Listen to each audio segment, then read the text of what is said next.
Like, yeah, no, we get it. There's bad news. There's good news too.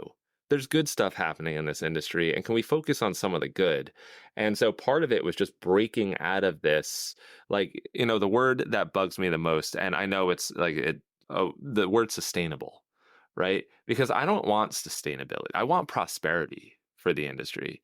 Like, I want to change the way we think about it. We're not just talking about baseline survival. Let's talk about thriving into a new century. And like, I know that it's all not figured out yet. We don't know what the model looks like, but we get to be pioneers and figure out what it looks like. And whether anybody ever remembers us or not, there's still something magical in that.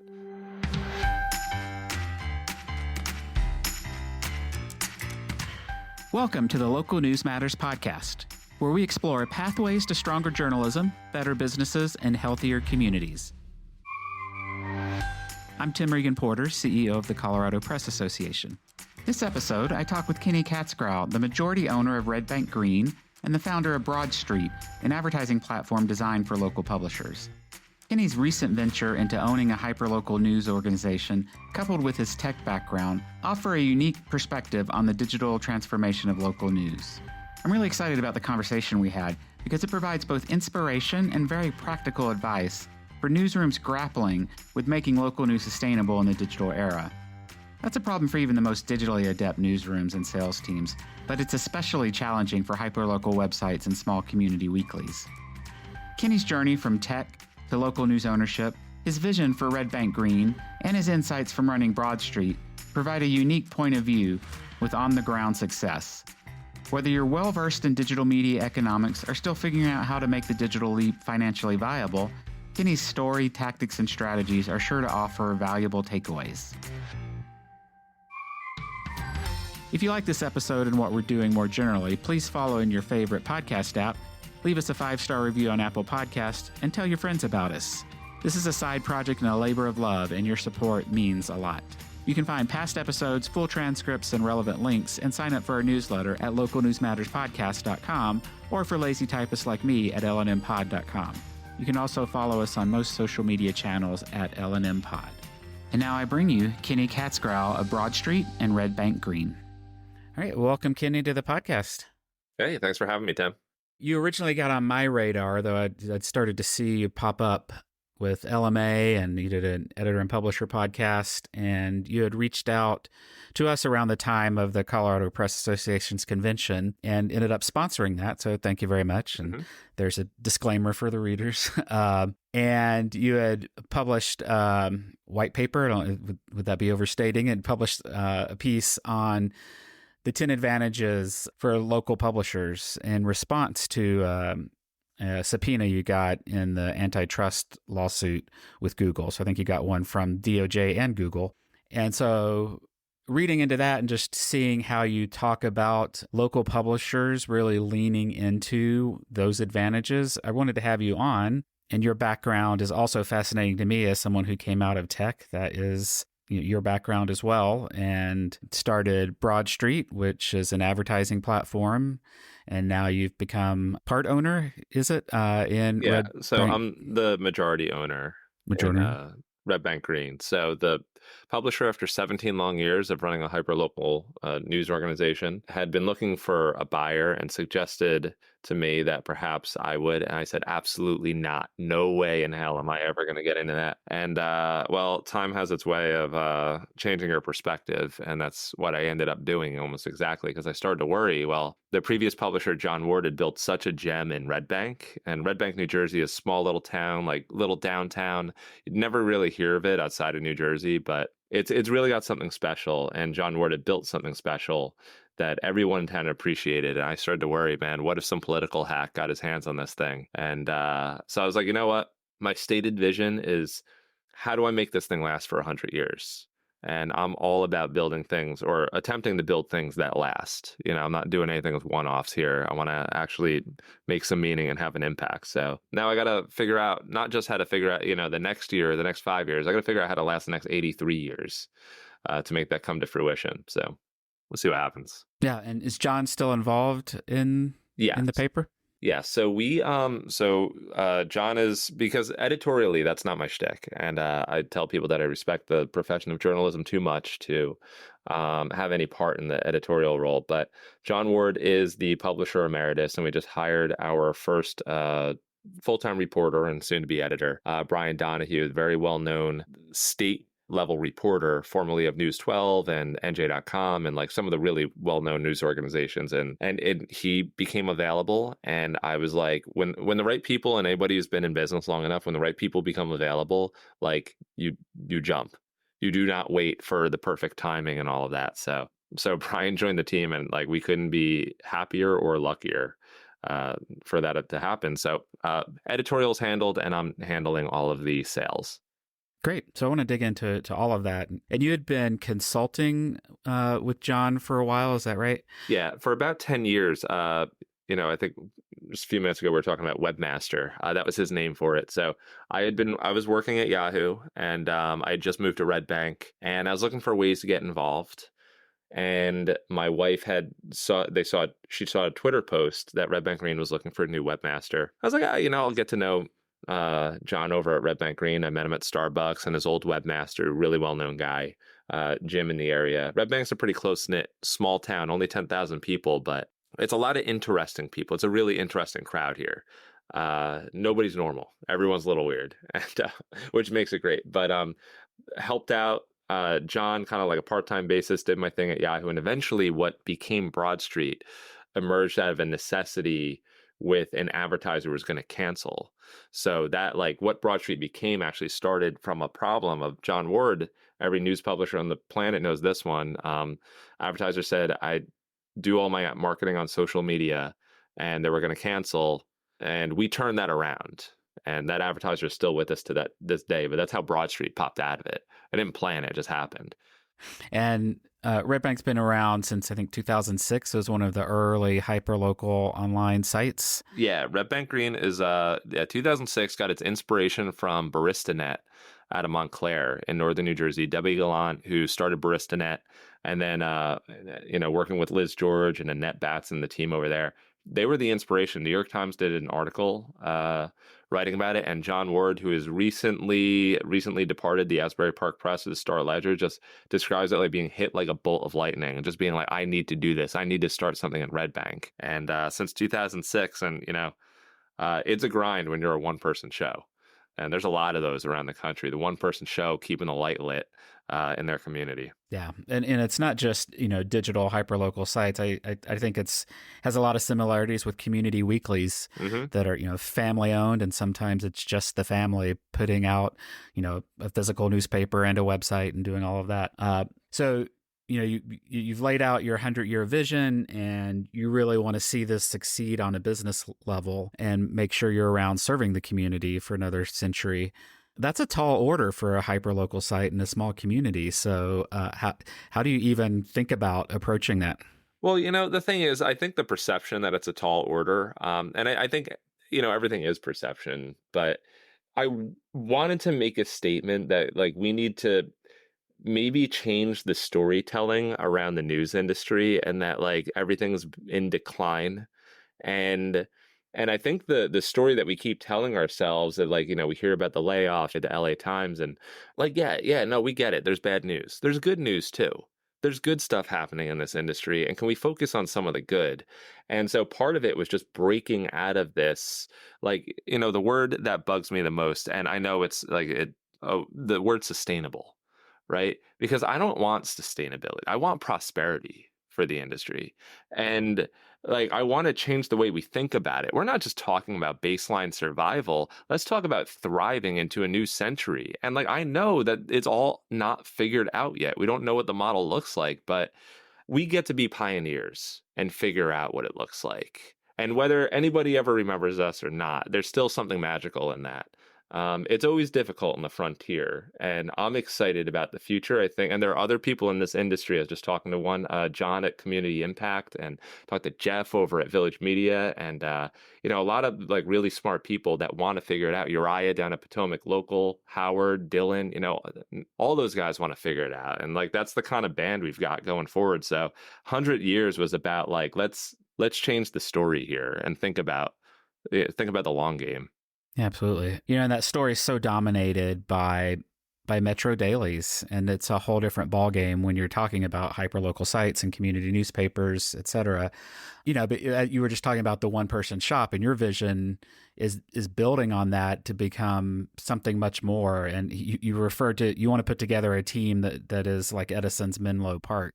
So talk a little bit about how do you grow it beyond one person? Right. Well, I don't think it's going to, well, my vision for Red Bank Green isn't necessarily beyond, like, I'm not talking about a bustling newsroom. My vision for it is probably one person who is full-time in the editorial side. And, it's going to shift and change. You have to reinvent yourself over time. But I think initially, at least for the next 5 to 10 years, it's going to be one person who's full-time editorially. And then there's going to be a group of like freelancers to take on some of the important but more time-consuming items that maybe that full-timer shouldn't have their time allocated to. And then on the sales end, I will probably be doing that. I'm doing it right now, but I think once I've established what exactly we're doing for small businesses, which I already have a pretty good model, I think it's pretty like 80% there, but something that works and is repeatable, then it's something I can potentially hand to someone else to execute for me. So I'd say like the staff is going to be like 5 people or less. And for a town of 10,000, I think that's all right. The most important thing is that we have a little bit of redundancy among the staff. So if somebody needs to take a step back, that's possible. And importantly, that we've got enough money in the bank so that a rainy day doesn't put us out of business or into debt, which also historically, having screwed up 2-3 businesses and had one that worked out well, meaning Broadstreet, debt and obligations to other people's hands on the steering wheel is something I've avoided like the plague. Never raised money, thankfully, never took on debt, was always bootstrapped. It was a long road to get there, but being small, scrappy, and figuring it out is the way to do it. So in terms of staff, like 5 people or less. In terms of your approach to experimenting, that's something that Silicon Valley does really well. Mm-hmm. And with your technology background, I imagine you have a very different approach than someone come up through traditional ranks in publishing would have. So how are you thinking about that with Red Bright Green? Yeah. You know what? I get a kick out of doing things that nobody's done before. And sometimes it's dumb stuff, and we do a lot of dumb stuff here. But the thing is, like, if it's entertaining and it's fun, and we think that other people are going to find some value in it, then we do it. The other thing is, I really think about from like at Red Bank Green, our approach to advertising is very different. And while the rest of the industry is really exploring like the nonprofit, like philanthropic approach, I think there's really just the advertising. I think we've given up on it too early, far too early, because like the need for a business to market itself and connect, like that's never going to go away. It's been for thousands and thousands of years. Like to the first people selling clay pots under a tent, there was a need to tell people that you got pots under those tents. And I don't think that Facebook or Google, I know they're the default now, but I don't think they're doing a particularly good job for marketers. But they have become the default. They've done a good job. Like I went to local theater and they said, well, we spend about, $3,500 a month through Google and Facebook, and we do that through a local agency. And I asked them about the results, and they don't really have much insight into the results. They're just doing like, nobody gets fired for using Google and Facebook right now. But I have seen the doubt among small businesses that like their marketing budget is doing anything for any sort of lift for their business. And I feel inclined that if I'm going to sell them anything as an alternative, that it's got to be something that I would personally believe in. And when it comes to advertising right now, I don't think most publishers or most sales reps believe in their own advertising products. And I think that's why it's so important to them to even sell advertising. I think that they know it sucks. They know, and a lot of people ask me, and I know I'm discussing a few things right now, but a lot of people think I love digital advertising or something like that's how I got it. I don't. I hate it. I hate the state of things, and I think that digital advertising in most cases is snake oil. And I don't sell anything to a Red Bank Green advertiser unless I sincerely believe it and can show that it measurably works. and which is the reason that I built a button. One of the things I did is I built a button that I put in my customer storefronts, and there's a sign next to it. It says, if you are here today or in the past because of an ad that you've seen on Red Bank Green, click this button.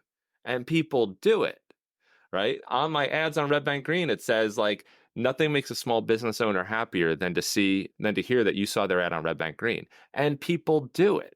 So I want to give someone that feedback, and I want to give something that works, but 300 by 250 ain't going to do it. And so I think we've given up on advertising a little too early, because all we had to do was like kind of take that golden rule approach and say like, what would we buy? What would we believe in? What would we be excited to, shell out a few $100 for, $1,000? So I'm not sure where that part of the conversation started, but like that's kind of my approach for changing it up and innovating, at least on the advertising side. But there are other ways that I think we're innovating too. The other is just through our reporting. One of the things that we do is that we have this service that we just launched. Well, not just launched. We've been doing it for a little while, called Party Line, right? So users our readers can send in a text message to Red Bank Green. We registered a phone number with a service called Twilio, and they can text in a text message to Red Bank Green with a photo, and we have that configured to go straight to WordPress. We take the content, we run it through ChatGPT with a built-in prompt like, hey, you're a local news reporter, blah, blah, blah. Most editorial types really hate the whole AI thing, but just editing for grammar and clarity. And then we set it up as a draft in WordPress automatically. We get notified. And we've had probably like maybe 4 or 5 people send in stories so far, one of which was actually pretty impactful. It was I wrote a article about it on my blog, Living on a Prayer. But I think that Party Line, opening up publishing to people other than just like the editors of Red Bank Green, allows us to be a much better reflection of our community. Our stated core values are the vitality of Red Bank, the community, and having some fun. And I think that one of our jobs is to really be as good a reflection of the Red Bank community as we possibly can. And I think that as editors, we think of ourselves as being the ones in control of the press in a way. I think that news and publishing can really be democratized even further than WordPress has done itself.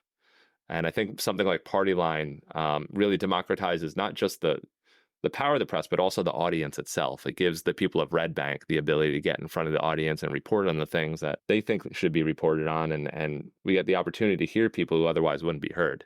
So we're doing interesting things in all kinds of places, but a lot of stuff hits the wall, and some of it sticks, as usual. Yeah.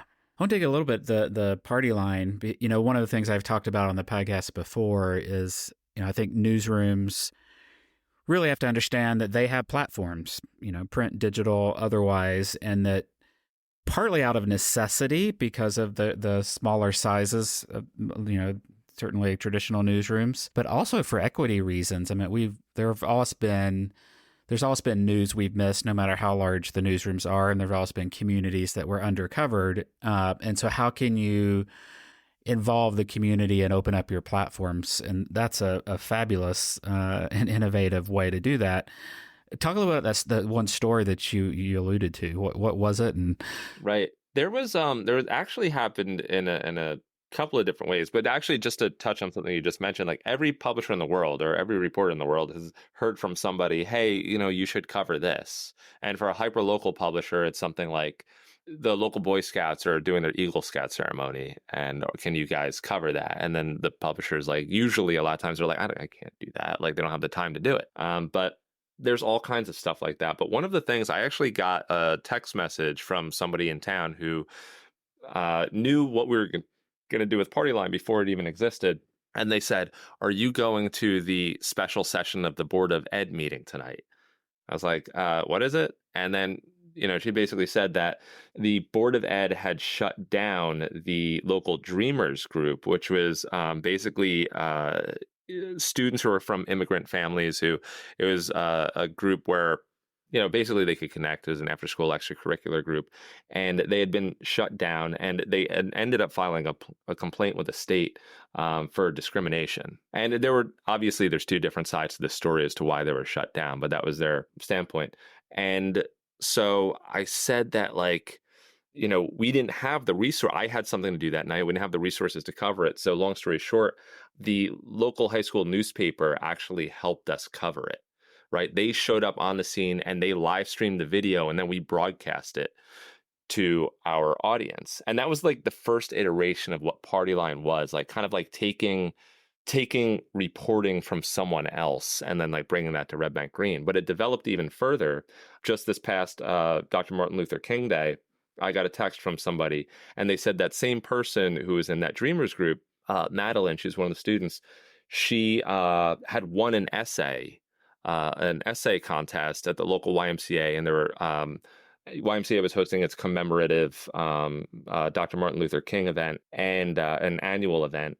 And she was sharing her essay, and it was all about, like, it was about the Dreamers, it was about her experience in America, her experience with racism, and truly from the heart.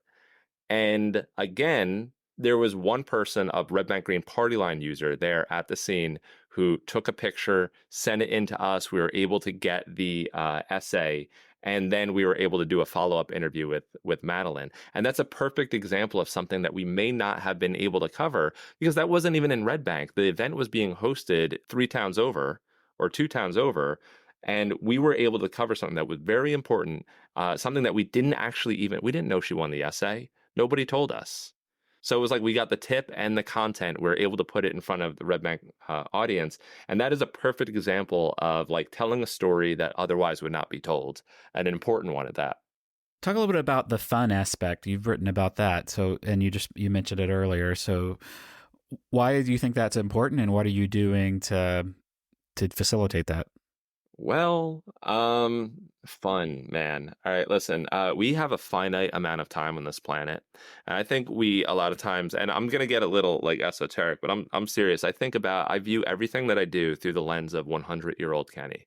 I think about like, what would I be proud of? What are the things I want to spend my time doing? What are the things I don't like doing, or who are the people I want to surround myself with? Um, and the 3 things that I've kind of arrived at that I want to do on this plan is that I want to leave the world better than I found it. I want to treat other people the way I'd like to be treated. I'm a big proponent of the golden rule, but importantly, I want to have some fun while I'm here. Like, I think we tend to get so caught up in the things that we are important that we're not having fun. And I think people who are generally so obsessed with a particular cause, like, you kind of need to take a step back and realize that like almost everything that we do, like the reason we even got into our profession in the first place a lot of times, like, is because we thought it would be fun. We saw like the good in it, and then we get in it, and like, yeah, then we start to focus on some of the things that aren't so great about it. And I think we forget that the reason that we did almost anything is to have fun. I sincerely believe that, one of the things I'm supposed to do here is enjoy myself. I think we all should. So again, with like Red Bank Green, I think that I think anything becomes easier when you don't take yourself too seriously. But with Red Bank Green, I want to be a positive force for Red Bank. I know there's real news and important news that we have to cover, but it doesn't mean that's the only thing that we have to do. And if you look at the early days of Red Bank Green in 2006, it was a really fun publication. It was a little bit tabloidy, but it covered the important stuff, the town council stuff, and it was a different vibe than what you get elsewhere. And I think what happened to John Ward over the course of 17 years, like, my first post on Living on a Prayer is like he was inches from sending his FU post and then just going out in a bang. I'm sure every publisher has fantasized, every business owner on the planet has fantasized about this probably more than once throughout their tenure running the business.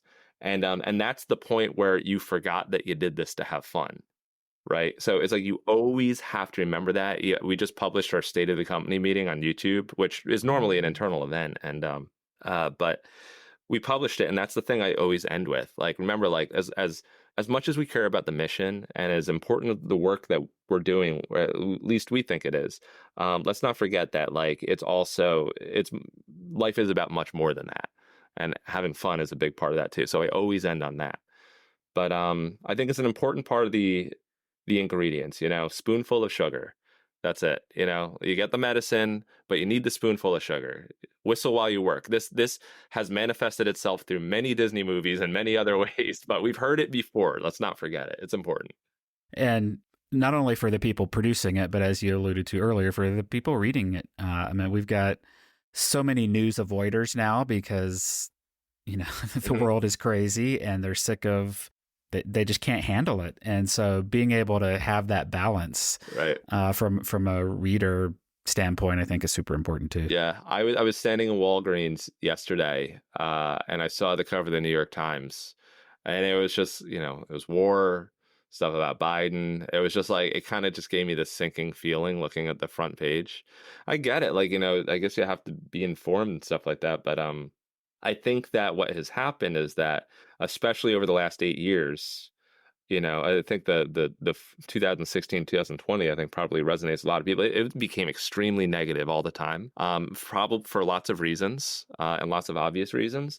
But that constant negative news cycle, which I now come to think of it, I can't remember a time when the news was anything but negative, which there are important things to report on. But I also think that what has happened with younger generations is that they have started to disconnect. They want the good vibes. They want to escape, right?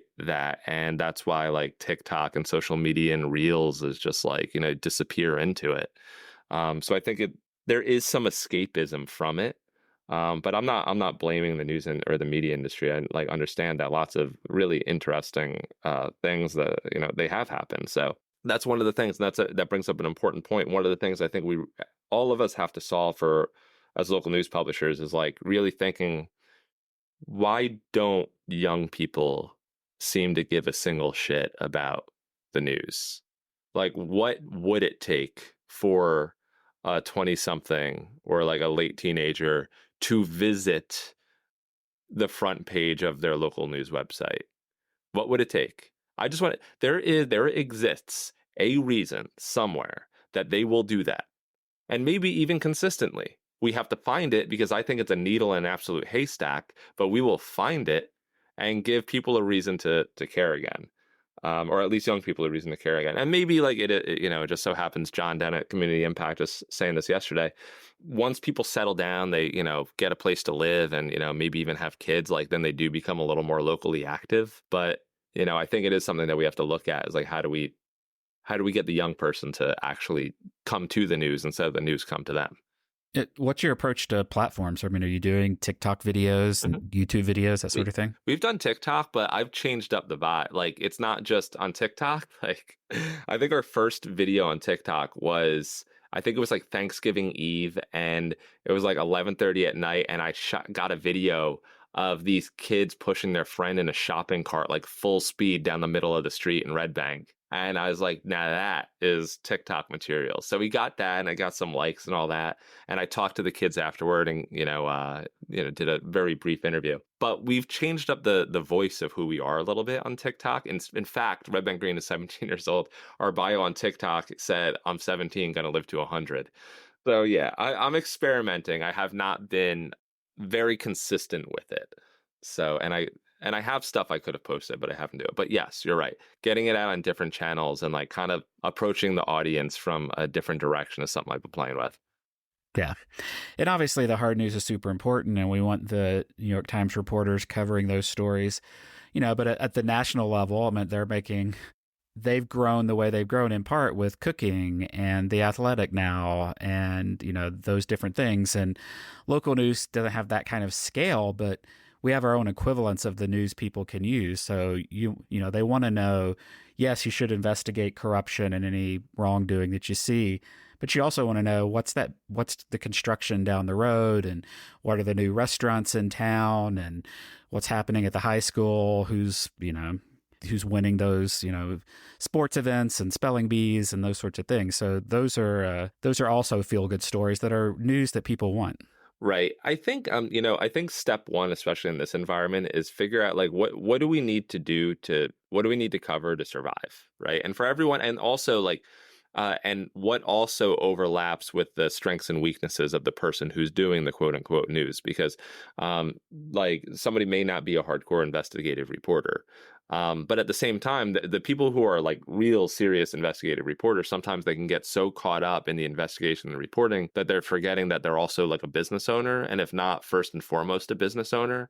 And they don't necessarily put the time into actually building the business and making that sustainable, and inevitably get to a place where they're burnt out. I think anybody, especially at the hyper local level, getting into business, like, kind of has to realize that. And there's a great book, I think I have it on my shelf over here, The E-Myth Revisited, but that's a classic for business owners. And it tells the story of somebody who's a baker who opens their own bakery.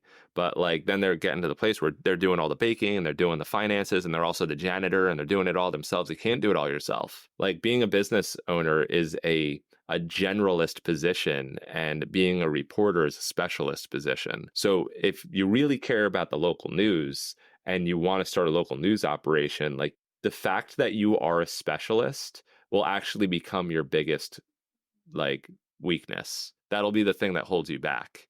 Same thing with me and Broadstreet. We didn't make any money. We had lots of customers. We didn't make any money for like 4 or 5 years. Like, I couldn't pay myself anything. I had to do freelance work. And the thing that was holding me back was that I liked writing software better than I liked selling. So if you really care about it, you kind of have to realize that you're a business owner first. And sometimes that changes a little bit about what you're going to cover. But I think at a baseline, it's like, let's keep the candle lit. And then over time, we can lay on the investigative piece, and we can lay on the other important stuff, all the important stuff, everything that we want it to be. We can build that over time. I kind of view it as like, you got this tiny little flame, and like, how do we grow this little flame into a bigger fire? So anyway, that's the way I look at it. In some of your writing, you've laid out the vibe model, vision, business, and everyone. And I want to dig in a little bit about the business piece. So you've talked about sometimes we forget they're part of the community. Oh yeah. So at the national level, I don't think really people care about brands at all. National ads are I mean, the only time you would actually watch a commercial like and enjoy it, I guess, is around the Super Bowl. potentially like, that's like, it's 20% of them maybe that are mildly entertaining. But I think at the local level, it's about people. And you don't look at Jamie Food and Drink like, oh, this this for-profit establishment, like Jamie Food and Drink and Red Bank, like, everyone knows Jamie. Same thing with like the car dealership, like, everyone knows the person there, like, everybody knows each other. And I think that the businesses, the hardcore editorial types, a lot of times, like, look at the businesses as almost like privileged to be on their website, like, as an advertiser, right? And they always keep them at such arm's length. And I think, like, if you kind of treat your advertisers like that, your businesses, like, would it really be a surprise if they didn't want to work with you? And I'm not saying that we have to, like, but I'm saying, like, there's a way that we can integrate those businesses into the story of Red Bank that we're telling at Red Bank Green, that makes it clear that they're paying supporters, but at the same time, like, brings out some of the fun and personality.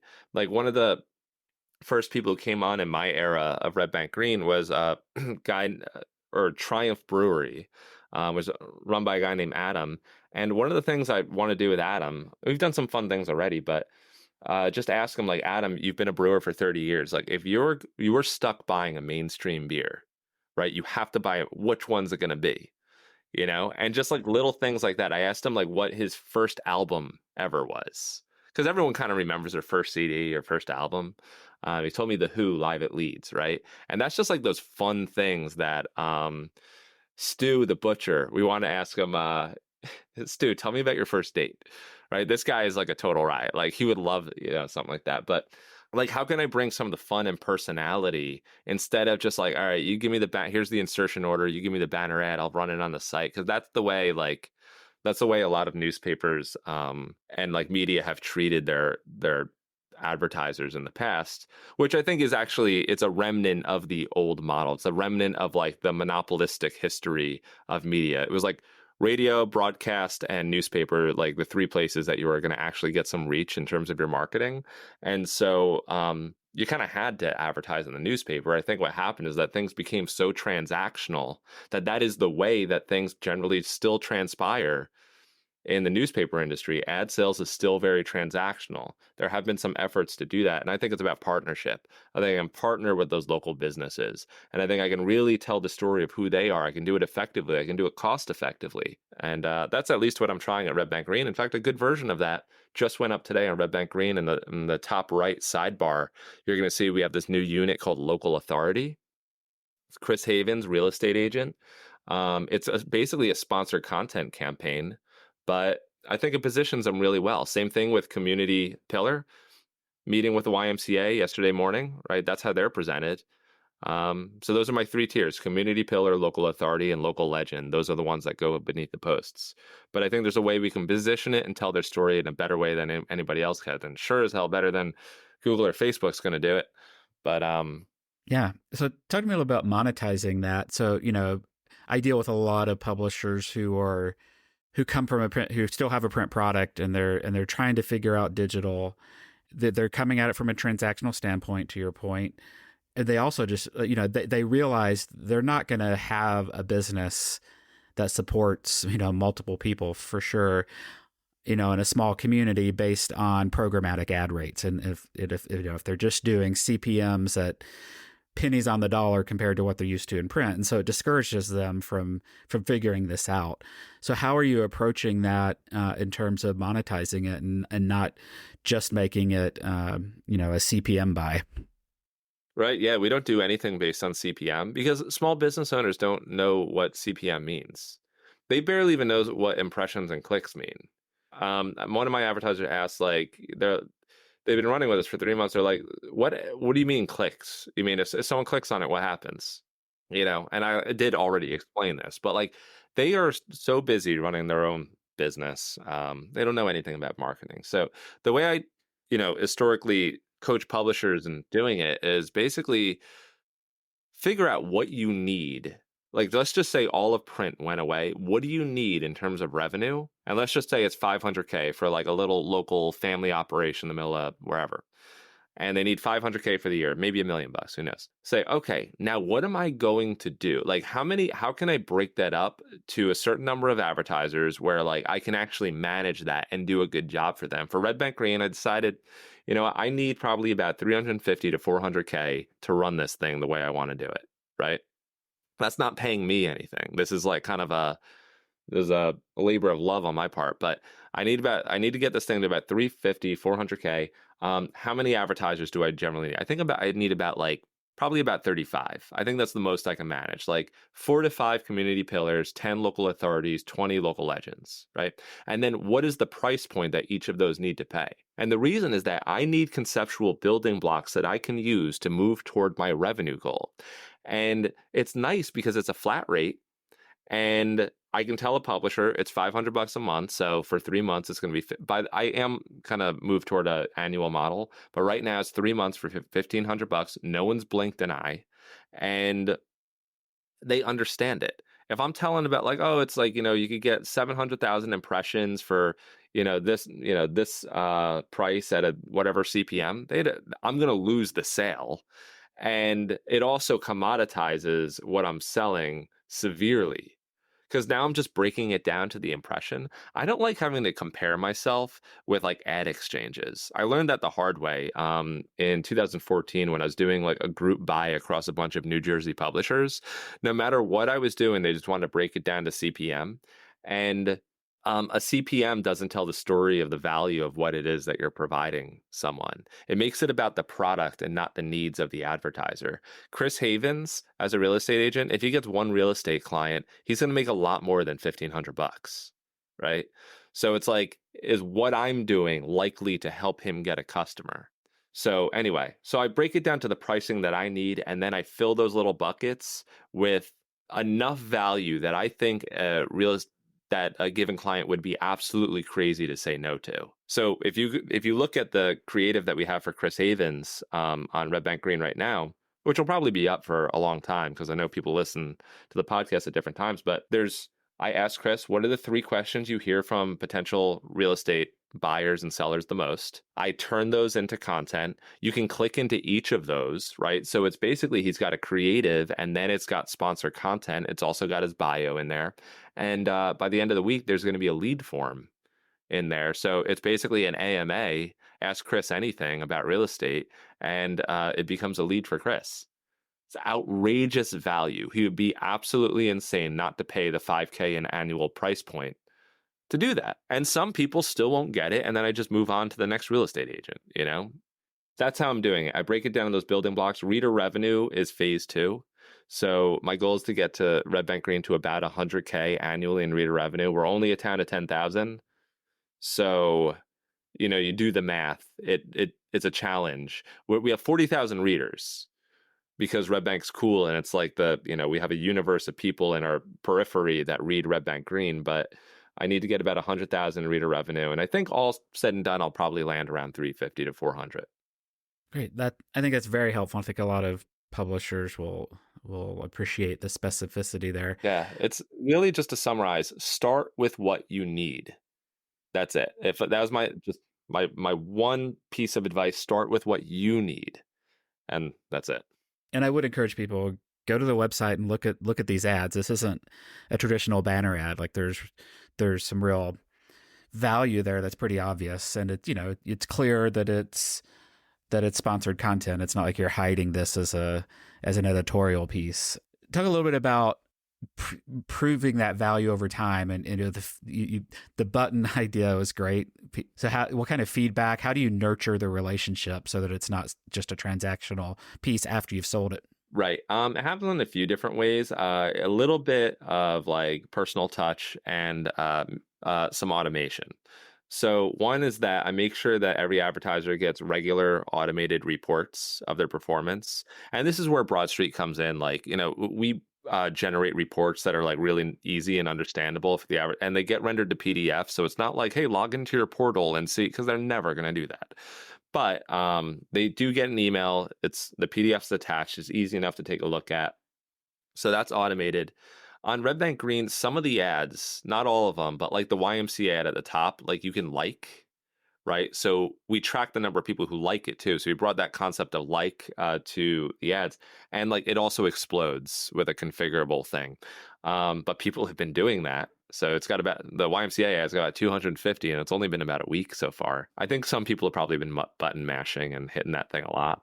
So when people like it, then they get an automated like email every week. They kind of get that Credit Karma-esque update where it's like, hey, you got 7 new lights this week, or your score went up this much. So that's nice. But also, it's not just email. I also send a text message. And I know most people are probably, this will be audio only, but I'll show Tim here. I'll go find a recent advertiser. In fact, this is Adam at Triumph. So just like showing on my screen, there we go. That's the report. And I was just sending that to Adam via text message. So I just like let him know how he's doing and all that. So, and a lot of advertisers, like they get back and they're like, thanks so much. Like I kind of put it into human language for them. I'm like, you're doing awesome. That's all they want to hear. They want to hear that they're not burning their money. The cases where they could be doing better, I've suggested, hey, listen, Joe at the bagel shop, he was working with us and he was so proud of his bacon and egg flavored bagel, right? He was so pumped about this. He sent a picture of it. The bacon and egg flavored bagel picture didn't actually do a great job performance wise. So I was like, Joe, I think we need some new content. My wife actually went to the bagel shop. This is the kind of stuff that a local publisher can do that like again, Google, Meta, etc. can't do. We took pictures, iPhone, nothing special, thousands of times better than the picture of the bagel. Click rate went through the roof, right? Then Joe got a professional photographer to take pictures of his bagels. They came out great too. And so when it's good news, we tell them. And if it's less than good news, we tell them how to fix it. And I try to automate most of it, but monthly check-in is really important because no news is bad news in advertising. So we give them the results, and we also give them the encouragement and the coaching on how to do a good job. Great. Well, let's end before rapid fire questions on Broadstreet. So is this taking all of your time? Is Broadstreet still developing? And Dude, I have inadvertently stepped into the most amazing flywheel situation, and that everything that I do for Red Bank Green benefits Broadstreet and vice versa. It's given me so much insight into what it is that, because I could talk all day, and even having worked so closely with Red Bank Green and coached publishers and done on-sites with them, that last 1% of perspective changed absolutely everything. And now that I'm using Broadstreet, like on a day-to-day basis as an actual user, do you know how many things piss me off about my own platform? It's informed so many things that, like, this sprint alone, we've knocked out like 20, 30 things that I want changed, right? It's given me insight into like 20, 30 things that I want done as new features, right? It's accelerated things, and it's really stoked the fire that was always burning pretty bright, but it's burning brighter than ever before. And I'm so happy that it panned out that way, because I had no idea it was going to work out this way in the beginning. And for particularly smaller publishers who, maybe they've got just a basic, not even Google Ad Manager, just, AdSense or something like that. What does Broadstreet offer, and why might they consider it? Right. So anybody can think of Broadstreet as more or less at an absolute baseline: Google Ad Manager, Ad Rotate, Ad Inserter Pro, advanced ads, you name it. It's the software at a baseline that gets the ads onto your website, schedule them, start them, etc.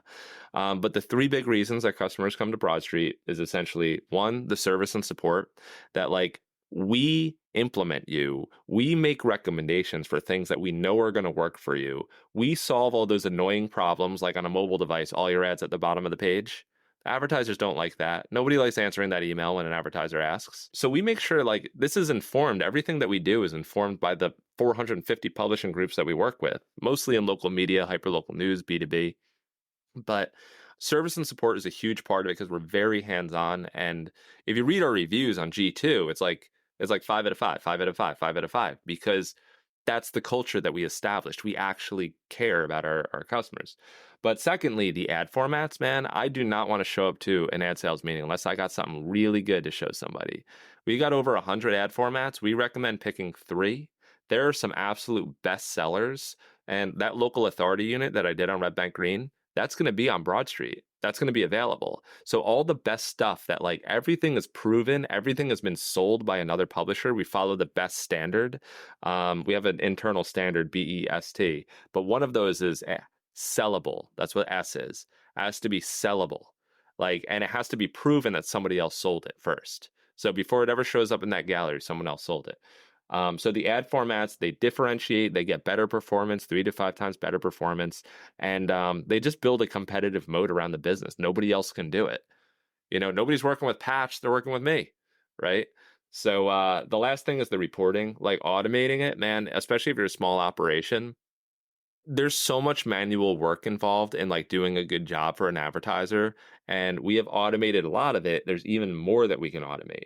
Even the check-ins, the little check-ins, not just the reports, little check-ins with an advertiser, integrating ChatGPT so we can auto summarize like a quick email or text message to an advertiser to say, this is how you performed. Like the human touch that I provide right now, some of that, and Tim, I know your like last podcast was on AI. Like, if you can do a good job and you can do some quick information where it's not like you didn't need like a real editor on it, that should be automated. And so those are the things that we're building in. So you can think of Broadstreet as basically Google Ad Manager plus superpowers for local sales. That's why I do it. It's important. It works. We have customers who said they wouldn't be in business if it weren't for us. And that really gets me excited because it's not just the 450 publishing groups we're helping. Like, we are also, by extension, like helping their communities. The publishers who said that they wouldn't be in business if not for us is right outside of Seattle. Their readership is like 300,000 people. They're the only one. They're the ones keeping the light on. If they're saying that, that means our crappy little ad tech company in Red Bank, New Jersey, which I know, I think we do amazing things, but that means our little ad tech company in Red Bank, New Jersey is indirectly supporting the local news of 300,000 people outside of Seattle. Man, like I'll wake up every single day and go to work for that. So it gets me excited. That's why we do what we do. All right. So now for rapid fire questions, and your answers don't have to be rapid, but the questions are short. So, first question, beyond your own publication now, are you more or less optimistic about the future of local news than you were a year ago? Always optimistic. You never know the future, so stay optimistic. And I think I know the answer to this. Does AI fill you with more hope or dread when it comes to journalism? There are always trade-offs. Hope. Messy desk or clean desk? It's a nightmare. What you can't see is amazing. I've got audio equipment, newspapers, coffee cups. It's amazing. I can relate. Do you have a favorite piece of advice you've been given or that you like to give? Something I arrived at myself, I've been saying a lot lately. I do a lot of thinking. I say, there's no higher purpose than lifting someone else up. I think we can do that in small ways and big ways. I like to think that Broadstreet's doing it for an industry, but I really think that of all the things that you could do on this planet, a lot of times, you think about the impact you want to make. It can be just as important if it's really small if you give someone else a lift who needs it. So I think that's really important. In tech, Silicon Valley ethos is, fail fast, failure's good. We still don't like to talk about our failures sometimes, and especially in journalism where you have to get the journalism right. But do you have a favorite failure of yours that you learned a lot from, put you on a different path, or something that just stands out for you? Yeah, I mean, I think the fail fast mantra, first of all, is kind of misguided. I think there's real value in sticking with something. I think the fail fast mantra is offered by VCs who want you to fail fast so you stop wasting their money. But I think if I followed that advice with Broadstreet, Broadstreet wouldn't be a thing. And I learned so much. The advice that I think is the most important for anybody setting goals out there, for anybody who's got dreams and that wants to get there, never set the goal for the end goal itself. Like, set it for who you want to become on the way there. So for Broadstreet, if I say hey, I have a goal of getting this thing to be a $50 million a year company one day, right? Or, actually, in fact, at one time it was much smaller. It was I just need to get this thing to be a $1 million a year company, right? But don't set it for the $1 million because that's it's kind of immaterial. Set it for who you have to become on the way. So set your sales goals for who you have to become on the way, because that's where all the value is. Right? The million or whatever, that'll come and go. But all the stuff you have to learn on the way there is so important. And that's not my personal advice. That's actually a guy named Jim Rohn's advice, who's one of those speakers from, those corporate motivational speakers. And he got it from his mentor, Earl Shoaff, back in the 50s. I think I'm probably the first person to talk about Earl Shoaff in 70 years. But I think that's one of the most powerful pieces of advice there is out there. Do you have a favorite place or activity for when you want to just think big? Yes, walking, chewing gum, starving, and walking. So basically, I don't like to eat a lot in general, but basically being in a fasted state and going for a walk, and something about chewing gum, man, the ideas just flow, and I feel I'm in a state of clarity, and I can walk pretty much anywhere because I get so in the zone, I don't even know what's going. I at risk of walking into traffic, I'm so locked in. But no, that's definitely it. Walking and fasting, pretty much. Great. Other than walking, maybe, what's one thing you do to restore yourself and maintain your sanity? I think it's doing the stuff that I don't let myself do. You ever be standing in line at a checkout counter and you see maybe a candy you haven't eaten in 20 years, or you're oh man, when was the last time I've been to Wendy's? Just every so often giving in to that thing that you've been telling yourself no to forever. And every now and then I do an entire day of that. I call it do whatever you want day. And it's total impulse day. It's I'm walking, I'm oh, I never went to that shop. Oh, I always wanted an electric guitar. It's just all right, that part is never actually but it's stuff along that nature. It's I never order a steak when I'm out. That's nuts. At the burger, because, but today's steak day. So it's kind of just doing the thing that you kind of wanted to do, but told yourself no. Do you have a favorite time-saving hack? Yes. basically the first 2 hours of every day, 6 a.m. to 8 a.m., are my most focused. And that's when I work. That's when I do the most important and productive work I can do all day. Rest of the day can be a complete dumpster fire, which I think most business owners know usually is. And, but like, I read it in a book, Find Your Yellow Tux, and it was from somebody else, but win the day, win the morning. So get your most important work done in the day. You'll probably be more focused and get it done in a shorter amount of time. But if you can use your most focused time effectively, it's amazing. You can crank out a day's worth of work in 2 hours. Do you have a creative measure of success you've set for yourself or your team? No. I think it's all how I feel. Like, I know if I did a good job that day. I know if we did a good job that week. But I usually look back and just say, wow, look at all the stuff we got done in 1 week. People must think we got hundreds of employees. Somebody yesterday on a call with our sales team said they would guesstimate us at 2,000 employees. We've got 13. And it's because we're relatively prolific, but no, it's all gut instinct. I'm guessing you have good automated systems. I mean, you talked about that with the tool, but internally. Yeah. Being a developer, I think in the words of, who is it, Larry Wall, who is the author of Perl, the Perl programming language, who said that developers are inherently lazy.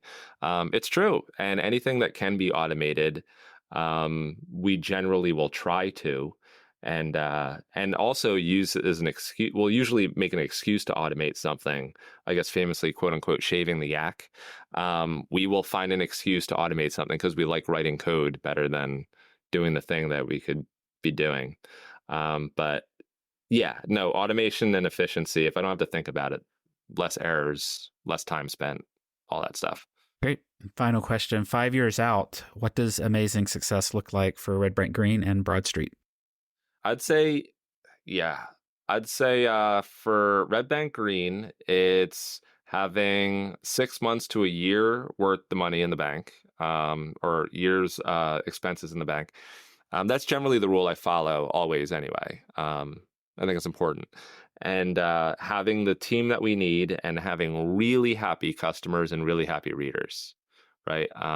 So that's amazing success. Then it means like, okay, at least we got something that worked. Can we repeat this for another 78 years at that point? For Broadstreet, I think it's hitting the SaaS rule of 40. So, which is basically, 40% margin, which is generally a good metric to hit.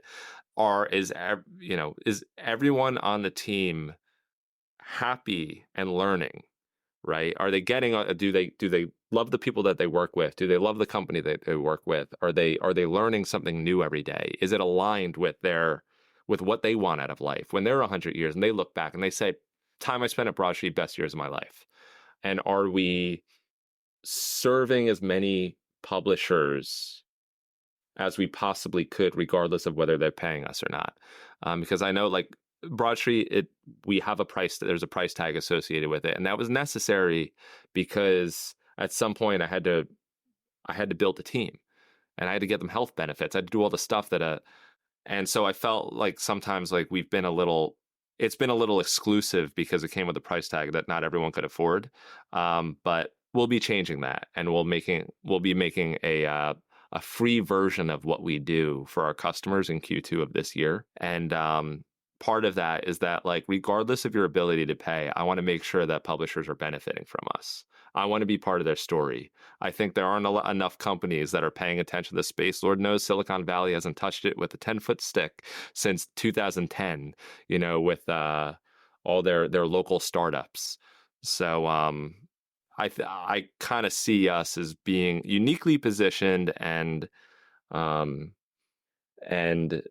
called to do what we're doing. Great. Well, thank you so much for your time. This has been great. Yeah, thank you, Tim. Thanks for having me. Thank you for listening to the Local News Matters podcast. Never miss an episode by subscribing in your favorite podcast player and sign up for our newsletter at lnmpod.com. And thanks to our production partners at Pirate Audio. Pirate Audio believes every community deserves great things to listen to, and they're on a mission to help local newsrooms reach their communities via audio. If you're interested in starting a podcast or need production support for an existing one, let me know and I'll be happy to connect you.